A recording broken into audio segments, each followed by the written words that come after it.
ഈ കുരുമുളക് തിരികളിലൊക്കെ മണികളുടെ എണ്ണം വളരെ കുറവാണ്. എന്തുകൊണ്ടാണ് കുരുമുളക് തിരികളിൽ മണികളുടെ എണ്ണം കുറവായിട്ട് വരുന്നത് എന്ന് നമുക്ക് നോക്കാം.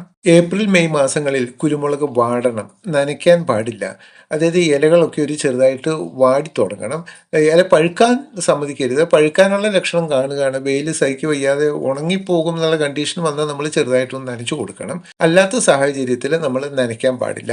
അങ്ങനെ നനയ്ക്കാതെ ചെറുതായിട്ടൊന്ന് വാടി നിൽക്കുമ്പോൾ ഈ കുരുമുളകിന് തോന്നി ഞാൻ നശിക്കാൻ പോവുകയാണ്, എൻ്റെ വംശം ഇല്ലാതായി പോകും എന്ന ഒരു ചിന്ത ഈ ചെടിയുടെ ഉള്ളിലുണ്ടാകും.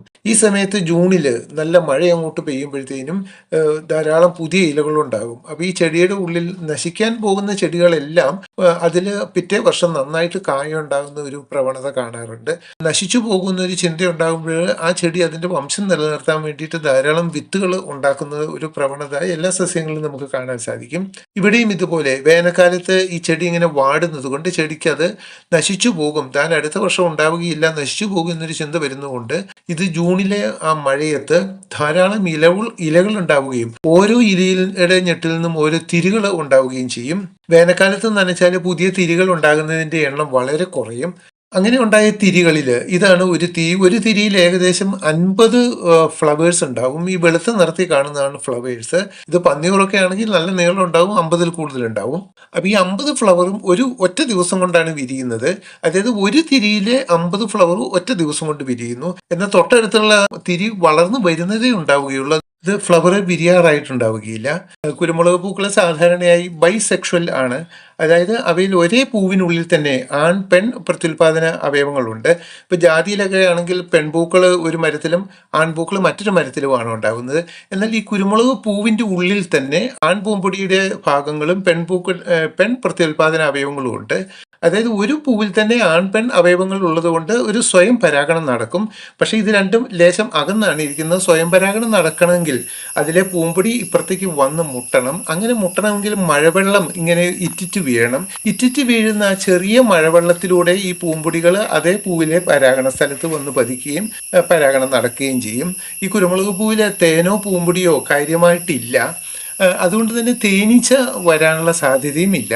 എന്നാൽ ഉറുമ്പുകൾ ഈ ചെടിയിലൂടെയൊക്കെ നടക്കുന്നത് നമ്മൾ കണ്ടിട്ടുണ്ട്. ഉറുമ്പുകളുടെ കാലിലൊക്കെ പറ്റിയിട്ടും ഈ പൂമ്പൊടികൾ പരാഗണം നടക്കും. അതേപോലെ കാറ്റ്, ചെറിയ തോതിലുള്ള കാറ്റുണ്ടെങ്കിലും ഈ പൂമ്പൊടികൾ അങ്ങോട്ടും ഇങ്ങോട്ടും ഇളകി പരാഗണം നടക്കാൻ സാധ്യതയുണ്ട്. പക്ഷേ ഏറ്റവും കൂടുതലായിട്ടും മഴവെള്ളമാണ്. അതായത് ആർത്തലിച്ച് പെയ്യുന്ന മഴവെള്ളമല്ല, ചെറുതായിട്ട് ഉറ്റി വീഴുന്ന മഴവെള്ളത്തിൽ ഈ പൂമ്പൊടിയിലേക്ക് വീണ ആ തുള്ളി ഒഴുകി പോകുന്ന സാഹചര്യത്തിൽ ആൺപൂക്കളിലെ പൂമ്പൊടി ഈ പെൺ അവയവങ്ങളിൽ വന്ന് മുട്ടുകയും അങ്ങനെ അത് പരാഗണം നടക്കുകയും ചെയ്യും. അപ്പോൾ ചില സമയങ്ങളിൽ ജൂൺ മാസത്തിലെ മഴ കുറവായിരിക്കും. അതായത് ഈ പൂ വിരിയുന്ന അന്ന് മഴ കിട്ടണം. അന്ന് മഴ കിട്ടിയാൽ മാത്രമേ അതിൽ പരാഗണം നടക്കുകയുള്ളൂ. ഈ പൂക്കൾ അന്ന് വൈകുന്നേരത്തോടു കൂടി പരാഗണം നടന്നാലും നടന്നില്ലെങ്കിലും അത് വാടിപ്പോകും. അപ്പോൾ പരാഗണം നടക്കണം, അന്ന് ചെറിയ തോതിലുള്ള ഒരു മഴ കിട്ടണം. മഴയുടെ അളവ് കുറവാണെങ്കിലാണ് ഇതേപോലെ പരാഗണം നടക്കാതെ മണിപിടുത്തം വളരെ കുറവായിരിക്കുന്നത്.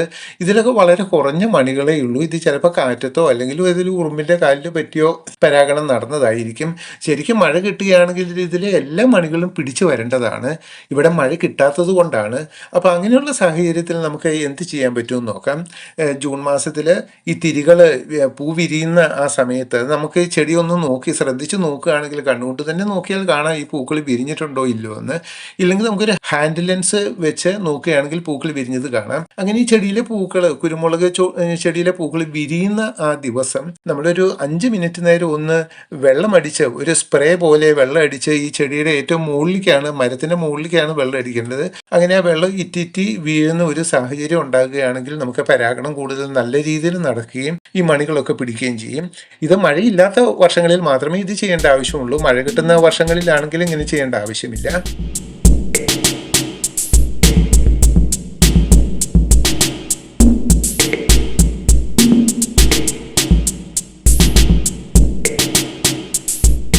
തിരികളിൽ മുഴുവൻ മണികൾ പിടിക്കാത്തതിൻ്റെ കാരണം ശരിയായ പരാഗണം നടക്കാത്തത് കൊണ്ടാണ്. ശരിയായ പരാഗണം നടക്കാൻ ഒരു അവസരം കൊടുക്കുകയാണെങ്കിൽ തീർച്ചയായിട്ടും ധാരാളം മണിപിടുത്തം ഉണ്ടാവുകയും ചെയ്യും. നമ്മൾ അതിനുവേണ്ടി വേനൽക്കാലത്ത് നനയ്ക്കരുത്. അതോടൊപ്പം തന്നെ ചെടിക്ക് നല്ല വളവും ഇട്ട് നല്ല കരുത്തുള്ള ചെടികളാണെങ്കിൽ തീർച്ചയായിട്ടും ധാരാളം മണിപിടുത്തം ഉണ്ടാവുകയും നല്ലൊരു വിളവെടുപ്പ് കിട്ടുകയും ചെയ്യും.